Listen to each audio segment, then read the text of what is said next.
Olá, meu amigo, minha amiga, satisfação estar com você mais uma vez no programa Voz e Ação.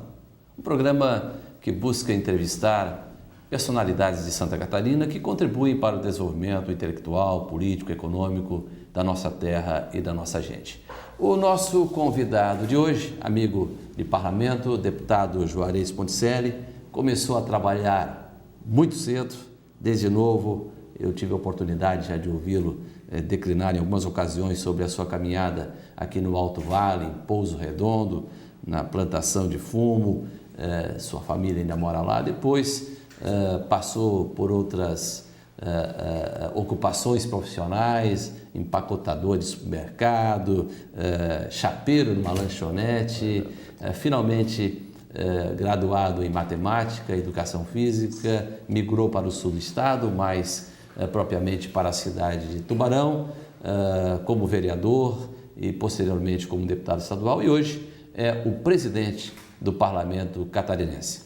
Deputado Juarez Ponticelli, satisfação em recebê-lo no programa Voz e Ação. A minha alegria de estar aqui com você é resgatando uma dívida, né? Você estava desde o início do ano. É verdade. Me cobrando. Eu estou aqui com muita alegria para conversar com você e com os seus telespectadores. Já que eu fiz um introito, aí, um prelúdio sobre a sua biografia, conte um pouquinho aí da sua intimidade. Aí. Olha, foi, digamos que eu consegui dar uma evoluída, né? De sair filho de um casal de pequenos agricultores, como é o nosso modelo fundiário, né? O modelo catarinense é um modelo justo por isso. Nós temos o melhor modelo nacional de distribuição de terras, né? Nossa pequena propriedade de 14 hectares, que é a média catarinense, lá na comunidade de Pouso da Caixa, em Pouso Redondo, foi lá que meu pai criou, eu que sou o filho mais velho, com mais 3 irmãos. Aos 15 anos, querendo estudar, me desloquei para Rio do Sul. Nós não tínhamos ainda em Pouso Redondo o ensino de segundo grau. Perfeito. Naquela época. Fui estudar no Colégio Dom Bosco. Sempre gostei muito de estudar, tinha essa pretensão de cursar uma faculdade. Para isso eu trabalhava durante o dia. Trabalhava no supermercado Nardelão, em Rio do Sul. Comecei como chapeiro da lanchonete, quando tinha lanchonete lá ainda. Depois passei para empacotador de caixa.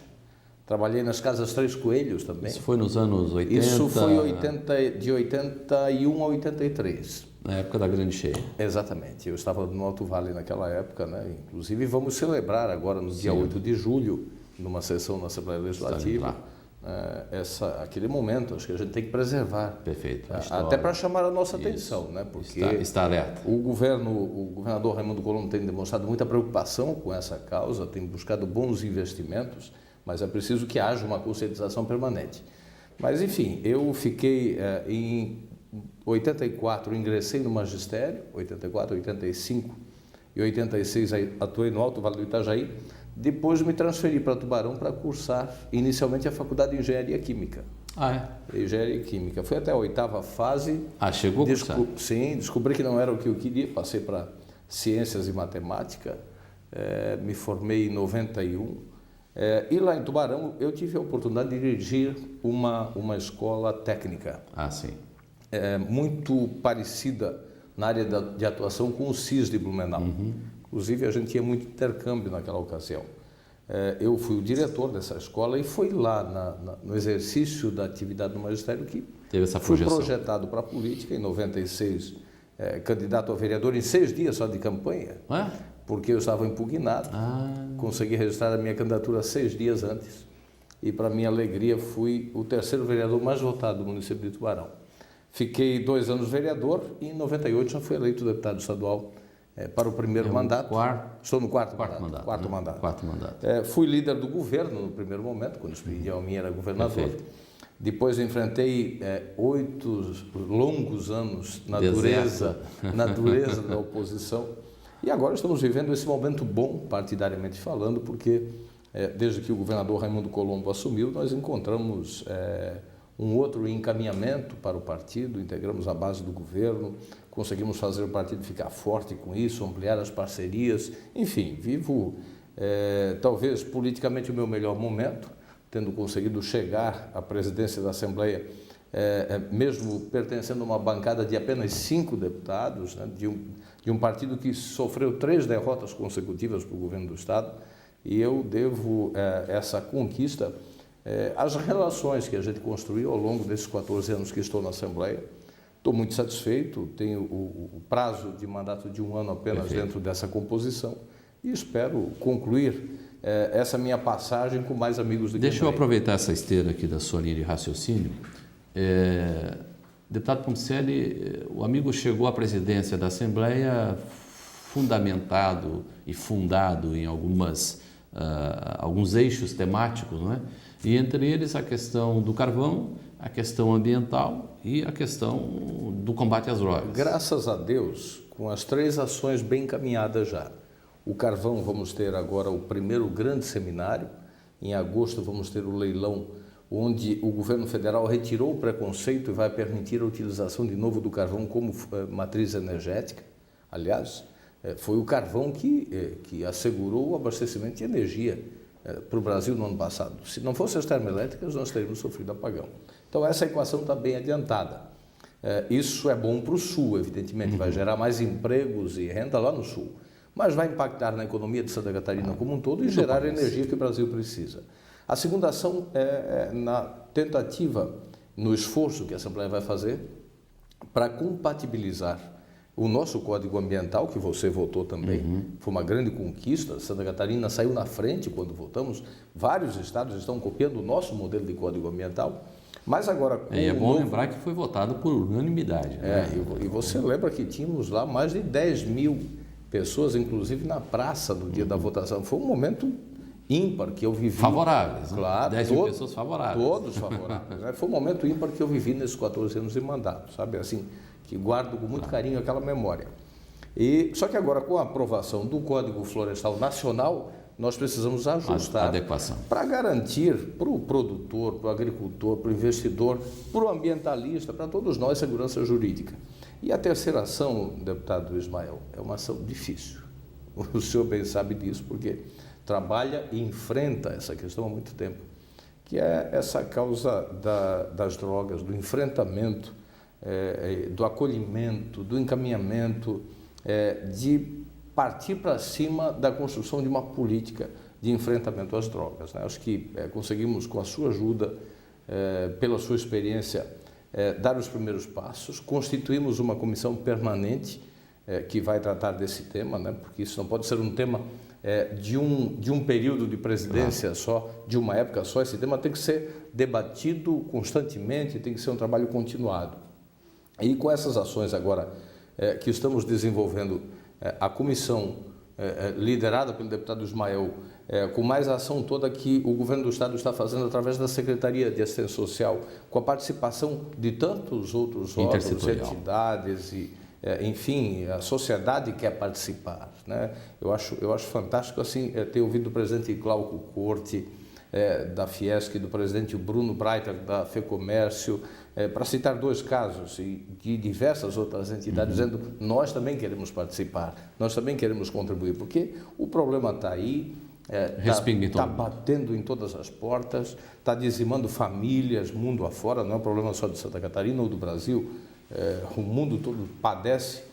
Esse avanço do crack nos assusta, especialmente o crack. Essa semana, identificado oficialmente 50 pontos de crack em Florianópolis. Então, na frente da Assembleia, nós já temos uma verdadeira cracolândia, na Praça dos Três Poderes, ironicamente. Aliás, uma ação que o prefeito César Souza vai enfrentar com a participação dos demais poderes, transformando aquela praça para tornar um ambiente humanizado novamente e retomar, tirar nós temos verdadeiros zumbis já tomando aquela praça. Então, esse problema é real, nos aflige no dia a dia e eu estou muito feliz porque nós conseguimos colocar o dedo nessa questão. Eu quero agradecer, inclusive, deputado Ponticelli, pela sua cobertura na proposta que fizemos de declinar à população catarinense os números da pesquisa que fizemos álcool e volante através de uma cartilha, não é? Foi distribuída aí em todo o estado de Santa Catarina, graças à sua aquiescência. E só permita-me fazer aqui uma pequena observação na sua entrevista. Nós conseguimos elaborar um projeto essa semana, demos entrada na CCJ, já está tramitando, inclusive nosso deputado Zé Ney, lá do sul do estado, é o relator. O projeto ficha suja para motorista embriagado. Alguém até está dizendo, puxa, mas é uma ação extremamente punitiva, mas necessária. Né? Lembrando, nós comemoramos essa semana 5 anos da Lei Seca, agora ainda mais reforçada pela tolerância zero. E já com uma boa redução, né? Em torno de 20% de redução. Sim, e a proposta é essa, de tornar público, né, através do sistema do Detran, o motorista que for pego dirigindo sob efeito de álcool. E aí, naturalmente, quem quer se candidatar a ser motorista de ônibus, de caminhão, etc. tal, a empresa vai dar uma pesquisadinha nessa lista. É uma forma de a gente poder fechar ainda mais o cerco, porque de fato álcool e volante não combinam. Nós tivemos nessa semana uma sessão de homenagem ao Dr. Marcos Ghisoni, que atua nessa área, e ele, na sua manifestação, falava exatamente sobre as conquistas, né? 20% de redução já, porque esse problema acaba entupindo os centros cirúrgicos, os hospitais, o Sistema Único de Saúde, que já está no processo de falência. 2012, 800 mil feridos, além dos 40 mil mortes, 800 mil feridos que tivemos nessa semana, inclusive, uma cena que rodou o mundo do motorista na Palhoça, BR-101, que dormiu no meio da rua, né, de bêbado que estava. Então, essa sua ação é extremamente importante porque esses números, a maioria da população catarinense não tinha acesso. A própria imprensa não tinha acesso àquele material que a comissão elaborou, Perfeito. que o seu gabinete elaborou, realmente permitiu socializar essa informação e, a partir disso, um trabalho de conscientização. Eu estou muito satisfeito, deputado Ismael, com essa ação que a gente conseguiu integrar, primeiro do seu gabinete, com todo o seu histórico, e trazer essa experiência para uma comissão permanente. Acho que esse foi um passo importante. Segundo, pela atenção e sensibilidade que o governador Raimundo Colombo tem demonstrado a essa causa e permitindo já a alocação de recursos de algo em torno de 11 milhões Perfeito. No primeiro momento, que aparentemente são poucos recursos, a gente tem que buscar a construção de muito mais investimentos, mas é uma grande largada que Santa Catarina dá. Eu penso que essa política que está sendo construída em Santa Catarina de enfrentamento é uma política vanguardeira e não tenho dúvida de que com toda essa experiência que o senhor acumulou ao longo desse tempo, com o que o governo pretende fazer, nós vamos sair na frente e ser também nessa área a referência para o Brasil. Deputado Ponticelli, vamos já falar sobre as manifestações do país, não há como não comentar e fazer a nossa leitura do ponto de vista político, mas antes a gente vai ao nosso Minuto Cultural. Já voltamos.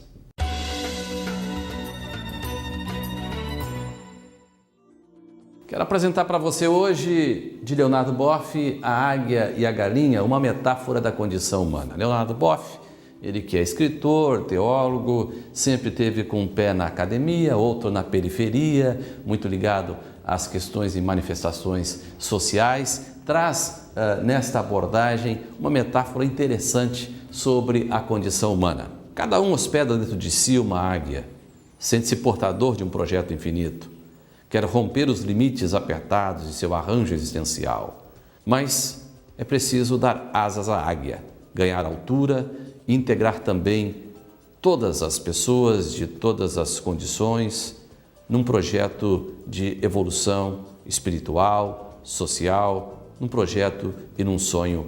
Vale a pena ler A Águia e a Galinha, uma metáfora da condição humana, de Leonardo Boff.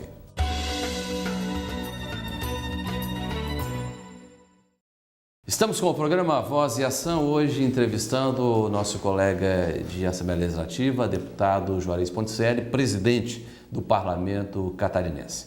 Deputado Juarez, falávamos na temática anterior sobre a questão dos eixos temáticos propostos pela Assembleia Legislativa, em especial pela sua presidência, mas também já demonstrando a nossa leitura e até preocupação num sentido positivo, didático, pedagógico, com as manifestações que ocorrem em todo o país. Qual é a sua leitura enquanto presidente da Assembleia Legislativa? Olha, eu acho que para a democracia, a nossa democracia é muito jovem ainda, ela está num processo de consolidação.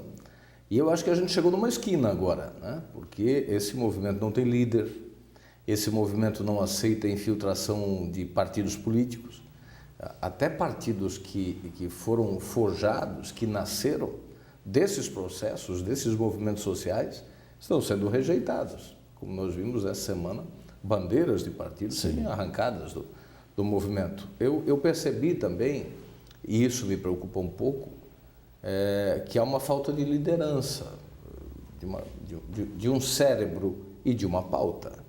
É preciso que se apresente uma pauta, porque daqui a pouco qualquer um vai colocar tudo que pode. Nós tivemos essa semana no manifesto em Florianópolis alguém reclamando do preço da lavadora de 10 quilos. Né?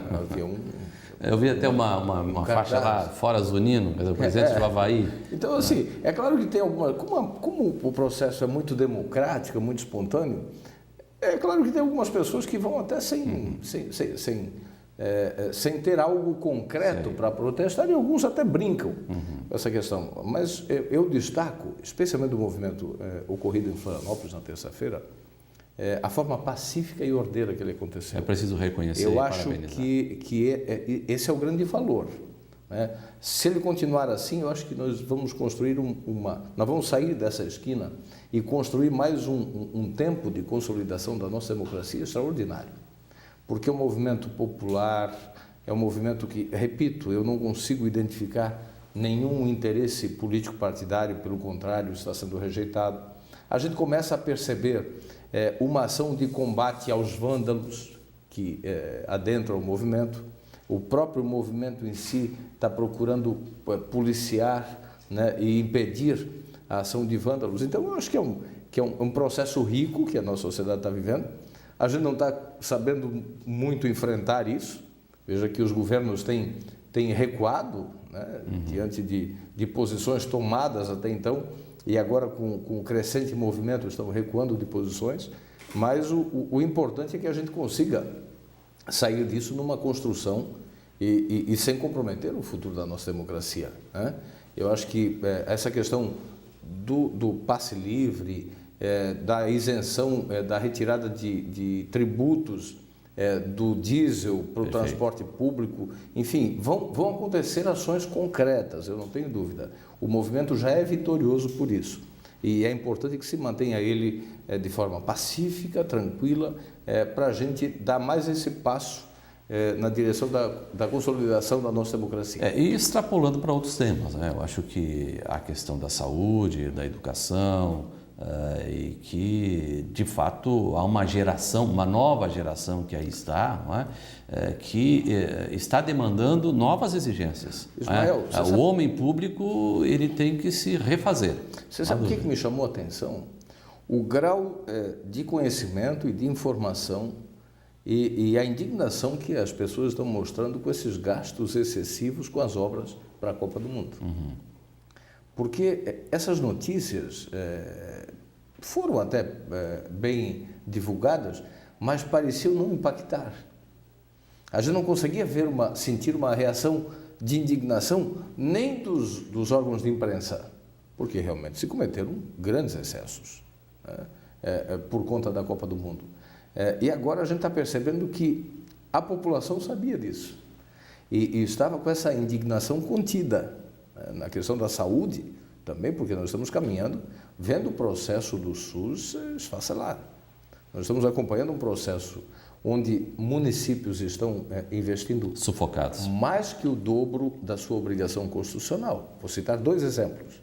Criciúma. O prefeito Márcio Búrigo nos informava na semana passada que está investindo 30% do orçamento em saúde. A sua obrigação é 15%. Joinville. O prefeito Udo Deller nos informava que chegou a 33%.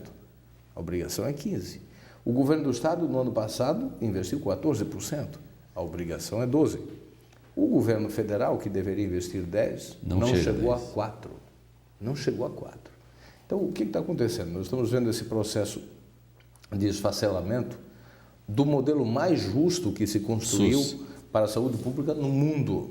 É um modelo extremamente correto, democrático, inclusivo, mas o principal financiador não está fazendo a sua parte. Então, a população está mostrando também a sua indignação com esse processo todo. Então, acho que a riqueza das manifestações do movimento é essa. O Brasil vai ter que mudar. Nós, políticos, também vamos ter que adotar novas posturas diante dessa manifestação geral que o povo está fazendo. Deputado, o amigo chegou a ocupar por um bom período a presidência da UNALI, né, União Nacional dos Deputados Estaduais, hoje vice-presidência, é isso? Ou ocupa um espaço? Não, vice-presidente do Colégio de Presidentes. Do Colégio de Presidentes. Isso. O que significa essa instituição na legitimidade democrática desse país? Ela é uma entidade que congrega os 1.059 deputados estaduais e as 27 assembleias de todo o Brasil. O objetivo é da entidade fazer a ponte entre as assembleias e o Congresso Nacional. A verdade, Ismael, é que a capacidade legislativa dos estados foi muito reduzida depois da Constituição de 88. Né? O Congresso Nacional acabou puxando para si quase que toda a capacidade legislativa do Brasil. E o Congresso está muito distante. O Congresso não tem agilidade para dar as respostas que a sociedade espera. A nossa entidade propôs, inclusive, uma alteração à Constituição Federal, ampliando o poder das assembleias e dos parlamentares de legislar. Veja que nós não podemos hoje legislar de forma complementar sobre diversas matérias. Trânsito, nós precisamos atuar e legislar sobre essa parte, porque nós vivemos num país continental, com dimensões continentais, de regiões completamente distintas, antagônicas nos problemas umas das outras. Então, essa capacidade legislativa concentrada em Brasília emperra muito o desenvolvimento do país. Se descentralizar de fato, se der mais poder para as assembleias, nós vamos conseguir ser mais rápidos nas respostas. Quer um exemplo? O nosso Código Ambiental, que falávamos agora há pouco no início dessa entrevista. Então, a UNALI, por exemplo, está fazendo um lobby junto ao Senado para que essa PEC ande, mas lá se encontra muita dificuldade para fazer esse negócio avançar. O que nós queremos? Queremos legislar de forma complementar ou concorrente em direito comercial, em direito agrário, em trânsito, em saúde, em educação, porque se esse poder vier para cá, nós vamos apresentar soluções mais rapidamente. Então, a entidade tem esse caráter político da representação, de falar em nome das assembleias, de reunir essa força toda de 1.059 deputados estaduais que sentem mais o problema da população em cada estado do que os federais, que estão um pouco mais distantes. Eu lembro que uma das suas bandeiras, enquanto presidente da UNALI, foi a questão do endividamento dos estados. Até para que a nossa população entenda um pouquinho isso, quais são esses números? Nós fizemos 6 seminários nacionais sobre isso. E a indignação é geral, né? Porque, infelizmente, os sucessivos governos federais não tratam desse assunto com responsabilidade. E mais ainda o atual governo, que chegou a reduzir a remuneração da poupança por conta do novo momento econômico que o Brasil vive e não mudou a forma de cobrar os juros dos estados. Nós estamos, para você, telespectador, compreender, Santa Catarina consolidou a sua dívida em 1998 em 4 bilhões de reais. Nesse período todo, nós conseguimos pagar em torno de 6 bilhões, estamos devendo 11. Então, veja que essa equação não fecha. Isso mais parece aquela antiga dívida do BNH, né, que quanto mais o cidadão pagava, mais cara ficava a conta. Nós estamos pagando aqui em Santa Catarina juros em torno de 12%.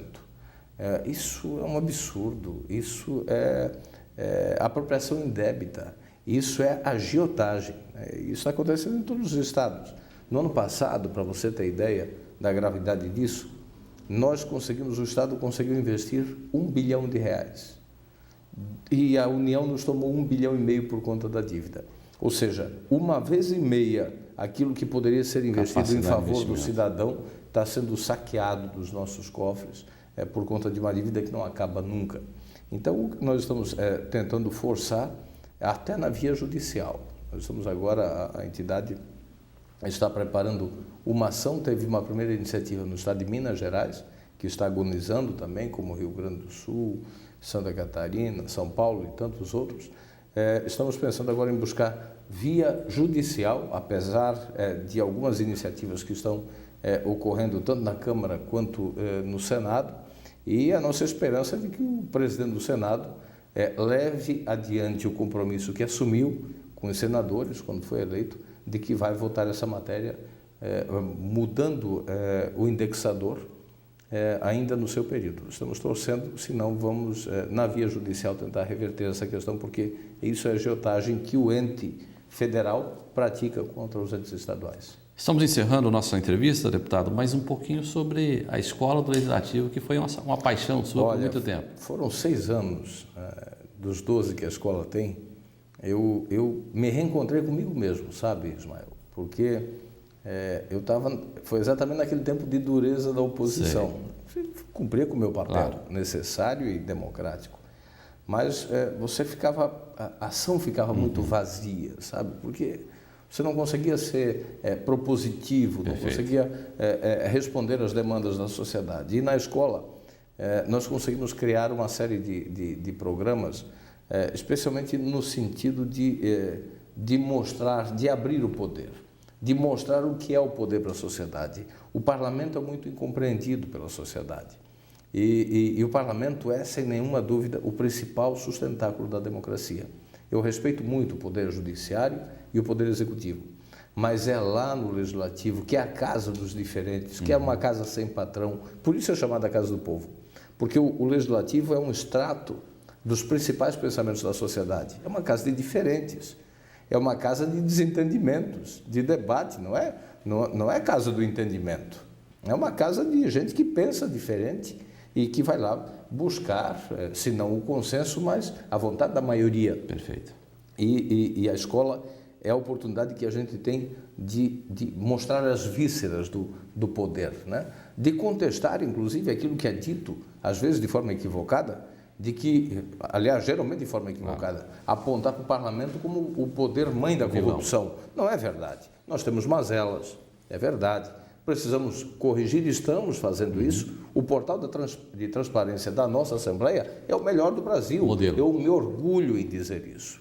E foi difícil, processo difícil, porque você tem que expor completamente o gabinete, o parlamentar, os servidores, mas nós tivemos coragem de fazer isso, até porque a sociedade estava exigindo e a gente tem que dar essas respostas. Então, nós temos assim um processo de transparência invejável e a escola tem sido um instrumento de aproximar a Assembleia do cidadão. Eu cresci muito também lá na escola e vale a pena você que nos acompanha agora entrar no site da escola, ver o grande leque de eventos, de programas que nós temos e participar ou incentivar o seu filho, o seu vizinho, a sua comunidade a participar também. Deputado Juarez Ponticelli, foi uma satisfação recebê-lo no programa Voz e Ação e eu deixo o espaço livre aí para as suas considerações finais. Olha, eu quero agradecer e já me autoconvidar para voltar. Gostei muito de Será bem-vindo. Gostei muito de fazer o teu programa, sei da repercussão que ele tem em todo o Estado e me colocar à disposição de cumprimentar mais uma vez pela oportunidade que estás me dando de conhecer e de me aprofundar num tema que eu confesso não tinha muito conhecimento, tinha muito tabu, medo de falar, porque falar dessa questão de drogas é muito difícil, é um tema muito pesado e você está me dando essa oportunidade de aprender, de conhecer e espero, quando terminar o meu tempo na presidência, de podermos deixar também uma contribuição para a construção de uma sociedade mais saudável, mais justa e mais feliz. Obrigado, deputado Juarez Ponticelli, nosso presidente da Assembleia Legislativa. Sucesso na caminhada nesse mandato curto, mas profícuo, tenho certeza, e benéfico para todos nós. E o último como estadual, né?